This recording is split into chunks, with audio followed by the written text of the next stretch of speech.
This video demonstrates the assessment for letter naming fluency.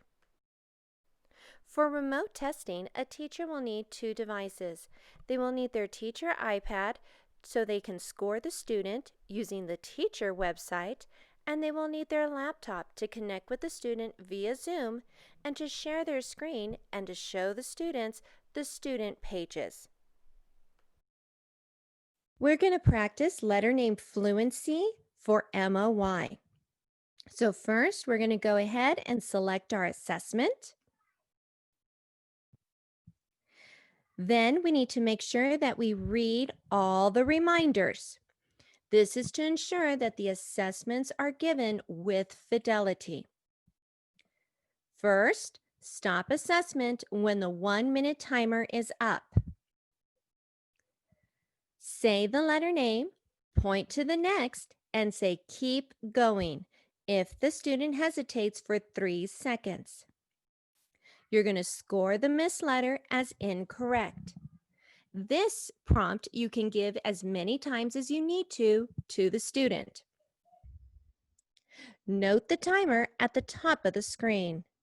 Remember that when a student hesitates for 3 seconds, and you can count that using these dots on the top, then you will prompt the student to go on to the next letter.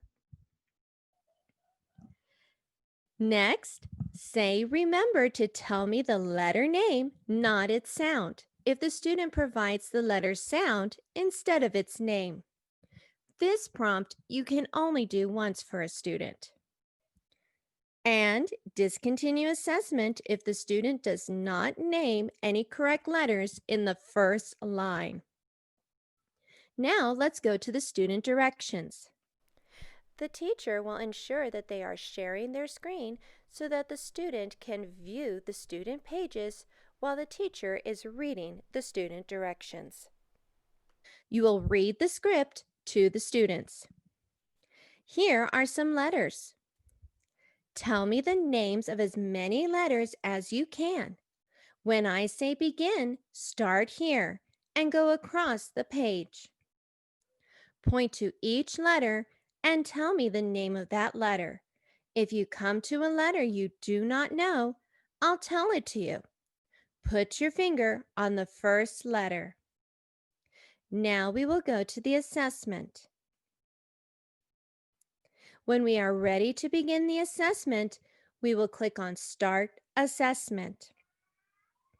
I will be reading through the letters as if I were the student, and I will be marking on the teacher page the errors that I make.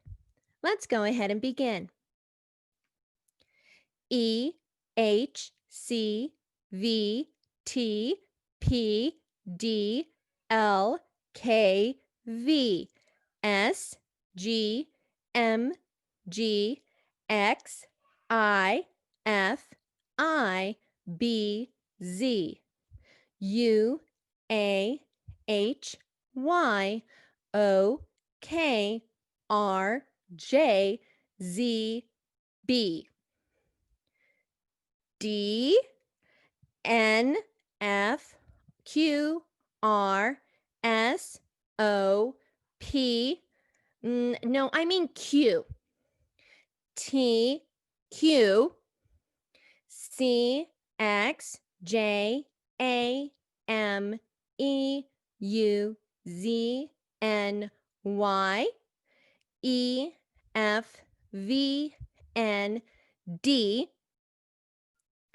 Now, we're going to assume that this assessment was administered remotely. So we're going to go ahead and we're going to select yes. That means that the student was in a different location than the teacher, and the teacher was administering this test from their home or from school. So let's click yes. Now we need to make sure to go ahead and click where the student stopped. To do that, we're going to press and hold the last letter. I recommend having a Post-it note or a notepad handy so you can jot down the name of that last letter in case you lose track.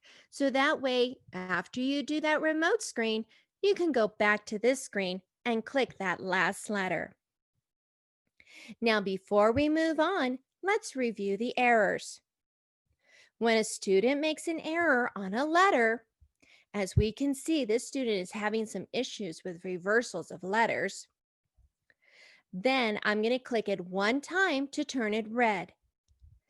Here, in this instance, with the letter Q, the student first said P, then self-corrected and said Q.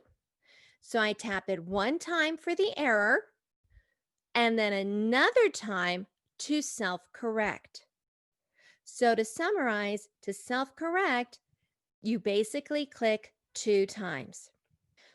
One more error that I would like to discuss is if a student completely skips a line of letters.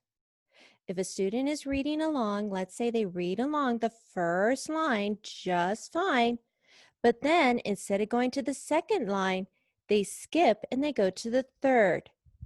Then I would click the X at the front of the second line, and that will mark that the entire line was skipped. Now, when you're done, you're going to go ahead and you're going to click Done. Now, when we go back to the student record page, we see that letter name fluency has been assessed and the student has been assigned a score.